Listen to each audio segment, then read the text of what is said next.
ಬಿಜೆಪಿಯವರು ನಾಚಿಕೆ ಇಲ್ಲದೆ ಸುಳ್ಳು ಹೇಳುತ್ತಾರೆ. ಸ್ಪೀಕರ್ ಮಂತ್ರಿಯಾಗಿ ಅಧಿಕಾರ ಮಾಡಿ ಈಗ ಸಂಸದರಾಗಿ ನದಿ ಜೋಡಣೆ ಯೋಜನೆಯ ವಿಷಯದಲ್ಲೂ ಸುಳ್ಳು ಹೇಳಲು ನಾಚಿಕೆ ಆಗುವುದಿಲ್ವಾ ಎಂದು ಜಿಲ್ಲಾ ಉಸ್ತುವಾರಿ ಸಚಿವ ಮಂಕಾಳ ವೈದ್ಯ ಅವರು ಕಾಗೇರಿ ವಿರುದ್ಧ ಕಿಡಿಕಾರಿದರು. ಕಾರವಾರ ನಗರದಲ್ಲಿ ನಡೆದ ಗಣರಾಜ್ಯೋತ್ಸವದ ಬಳಿಕ ಕರೆದ ಸುದ್ದಿಗೋಷ್ಠಿಯಲ್ಲಿ ಮಾತನಾಡಿದ ಸಚಿವ ಮಂಕಾಳ ವೈದ್ಯ ಅವರು, ಯಡಿಯೂರಪ್ಪನವರು ಮುಖ್ಯಮಂತ್ರಿ ಇದ್ದಾಗ ಬಜೆಟ್ನಲ್ಲಿ ಘೋಷಿಸಿದ ಯೋಜನೆ ಬೆಡ್ತಿ ವರದಾ ನದಿ ಜೋಡಣೆ. ಇದಕ್ಕೆ ವಿಧಾನಮಂಡಲದ ಲಿಖಿತ ಸಾಕ್ಷಿ ಇದೆ. ಯಾವ ಮುಖ ಇಟ್ಕೊಂಡು ಸಂಸದ ಕಾಗೇರಿ ನಮ್ಮ ಮೇಲೆ ಆಪಾದನೆ ಮಾಡುತ್ತಾರೆ? ಸುಳ್ಳು ಹೇಳಲು ನಾಚಿಕೆ ಆಗುವುದಿಲ್ವಾ ಎಂದು ಕಾಗೇರಿ ವಿರುದ್ಧ ವಾಗ್ದಾಳಿ ಮಾಡಿದ್ರು. ಕೇಂದ್ರ ಸರ್ಕಾರ ಅರಣ್ಯ ಇಲಾಖೆಯ ಅನುಮತಿ ಇಲ್ಲದೆ ಕಡ್ಡಿ ಕೂಡ ಅಲ್ಲಾಡಿಸಲು ಆಗಲ್ಲ. ಯಾರು ಅವರನ್ನು ತಡೆದಿದ್ದಾರೆ? ಅವರೇ ತಡೆ ಹಿಡಿಯಲಿ. ನದಿ ಜೋಡಣೆ ವಾಜಪೇಯಿ ಅವರ ಕನಸು. ಅದು ಬಿಜೆಪಿ ಸರ್ಕಾರದೇ ಯೋಜನೆ. ಬಜೆಟ್ ನಲ್ಲಿ ಘೋಷಣೆಯಾದಾಗ ಈಗ ಯೋಜನೆ ಬೇಡ ಎನ್ನುವರು ಎಲ್ಲಿ ಹೋಗಿದ್ರು? ಹೆಬ್ಬಾರ್ ಅವರು ಆಗ ಹಾವೇರಿ ಜಿಲ್ಲಾ ಉಸ್ತುವಾರಿ ಸಚಿವರಾಗಿದ್ರು. ಮಾಜಿ ಮುಖ್ಯಮಂತ್ರಿ ಹಾಲಿ ಸಂಸದ ಬಸವರಾಜ ಬೊಮ್ಮಾಯಿ ಹಾವೇರಿ ಜಿಲ್ಲೆಯ ಕುಡಿಯುವ ನೀರಿಗೆ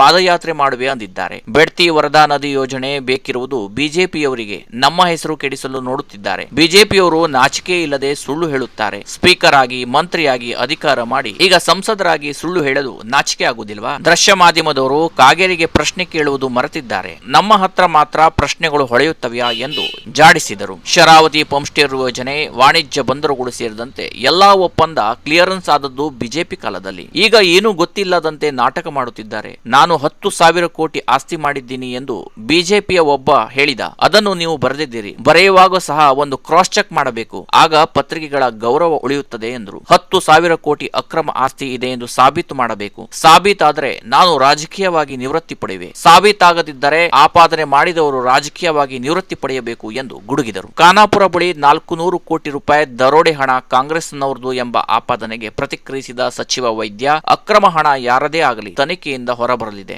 ಆಗ ಅವರನ್ನು ಜೈಲಿಗೆ ಹಾಕಲಿ ಎಂದರು. ಇಷ್ಟೊಂದು ದೊಡ್ಡ ಪ್ರಮಾಣದ ಹಣ ದರೋಡೆಯಾಗುತ್ತದೆ ಅಂದ್ರೆ ಅದು ಕೇಂದ್ರ ಸರ್ಕಾರದ ವೈಫಲ್ಯ, ಐಟಿ ಮತ್ತು ಇಡಿ ಇಲಾಖೆಯ ವೈಫಲ್ಯ ಎಂದು ಸಚಿವ ಮಂಕಾಳ ವೈದ್ಯ ಆರೋಪಿಸಿದರು. ಮಾರ್ಚ್ ಒಳಗಡೆ ಅವರು ಕ್ಲಿಯರ್ ಮಾಡಿ ನಾವು ಏರ್ಪೋರ್ಟಿಗೆ ಮುಂದಿನ ಹಂತಕ್ಕೆ ಹೋಗಿ ಆದಷ್ಟು ಬೇಗ ಮಾಡ್ತೀವಿ.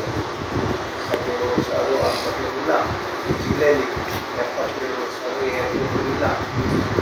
ಒಂದು ಕೋರ್ಟು ಇಷ್ಟು ಇಲ್ಲದ ಲೆಕ್ಕದಲ್ಲಿ ಹೀಗಾಗಿ ನಾವು ಎಲ್ಲ ರೀತಿಯ ಏನು ಬೇಕು ಅಷ್ಟು ನಾವು ಕಾರವಾರ ಕೋರ್ಟಲ್ಲಿ ನಾವು ಈಗಾಗಲೇ ಎಲ್ಲ ವ್ಯವಸ್ಥೆಯನ್ನು ಮಾಡಿದ್ದೇವೆ. ಅದರಲ್ಲೂ ಒಂದು 50% ಸ್ವಲ್ಪ ಒಂದು 500 ಮೀಟರ್ ಒಳಗಡೆ ಕೊಡೋದು ಮತ್ತು ನಮಗೆ ಇಲ್ಲಿಯ ರೇವಣಿಗಾಗಲಿ ಮತ್ತು ಹೆಚ್ಚು ಕೆಲಸ ಆಗಲಿ ಎಷ್ಟು ಜನ ಉದ್ಯೋಗ ಅನ್ನುವಂಥ ರೀತಿಯಲ್ಲಿ ಅದಕ್ಕೂ ಪ್ಲ್ಯಾನ್ ಮಾಡಬೇಕು. ನಿನ್ನೆ ಕುಡಿಯುವ ನೀರಿಂದ ಇರ್ಬೋದು, ನೀರು ಇರ್ಬೋದು, ಬೀಚ್ ಇರ್ಬೋದು, ಶರಾವತಿ ಮತ್ತೊಂದು ಬರೀ ಬಂದಿದೆ 50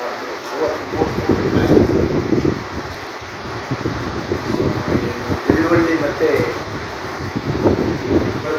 ತಿರುಪೂಜೆ ಅದು ಸೆಕ್ಷನ್ ಈಗ ಬೆಂಗಳೂರು ಹೆಚ್ಚು ರೋಡ್, ಕುಡಿಯುವ ನೀರು, ವಿಶೇಷವಾಗಿ ಶಾಲೆಯಲ್ಲಿ ಯಾವುದೇ ರೀತಿ ತೊಂದರೆ ಆಗದೇ ಇರುವ ರೀತಿಯಲ್ಲಿ ಶಿಕ್ಷಣಕ್ಕೆ ತೊಂದರೆ ಆಗದೇ ಇರುವ ರೀತಿಯಲ್ಲಿ ಹೇಳಿಸಿದ ಶಿಕ್ಷಣ ಕೊಡಬೇಕು ಎಂದು ಜಿಲ್ಲೆಯಲ್ಲಿ ಕ್ಷೇತ್ರದಲ್ಲಿ ರಾಜ್ಯದಲ್ಲಿ ನಮಗೆ ಪ್ರಥಮ ಆದ್ಯತೆಯನ್ನು ನಾವು ಶಿಕ್ಷಣಕ್ಕೆ ಕೊಡಬೇಕು. ನಮ್ಮಲ್ಲಂತೂ ಈ ಜಿಲ್ಲೆಯಲ್ಲಿ ಎಲ್ಲ ಶಾಸಕರು ಸೇರಿಕೊಂಡು ಶಿಕ್ಷಣಕ್ಕೆ ಏನೂ ಕೊರತೆ ಆಗ್ತದೆ. ಅಂಗನವಾಡಿಯಿಂದ ಪ್ರಾರಂಭ ಮಾಡ್ತೇವೆ. ಸ್ವಂತ ಕಟ್ಟಡ ಹೆಚ್ಚು ಕಡಿಮೆ 35 ವರ್ಷ ಆಯಿತು. 32 ವರ್ಷ ಆಯಿತು. 2 ವರ್ಷ ಇದನ್ನು ಸೇರಿಕೊಂಡು 6 ವರ್ಷ ಇದೆ ಅಂಗನವಾಡಿ ಬೆಳೀತಾ ಇದೆ. ಅದನ್ನು ನಾವು ಈಗ ಸರ್ವೆ ಮಾಡಿ ಹಂತವಾಗಿ ಎಲ್ಲ ಅಂಗನವಾಡಿಗೂ ಸ್ವಂತ ಕಟ್ಟಡದಲ್ಲಿ ಇರಬೇಕು. ಬಾಡಿಗೆ ಕೆಲವೊಂದು ಮನೆ ತಗೊಳ್ತಾರೆ ಅಥವಾ ಎಲ್ಲಿ ಒಂದು ಜಾಗದಲ್ಲಿ ಇರ್ತದೆ ಶಾಲೆಯಲ್ಲಿ ಈಗ KPSC ಒಳ್ಳೆಯ ರೀತಿಯಲ್ಲಿ ಎಲ್ಲ ಸೌಲಭ್ಯ LKGಯಿಂದ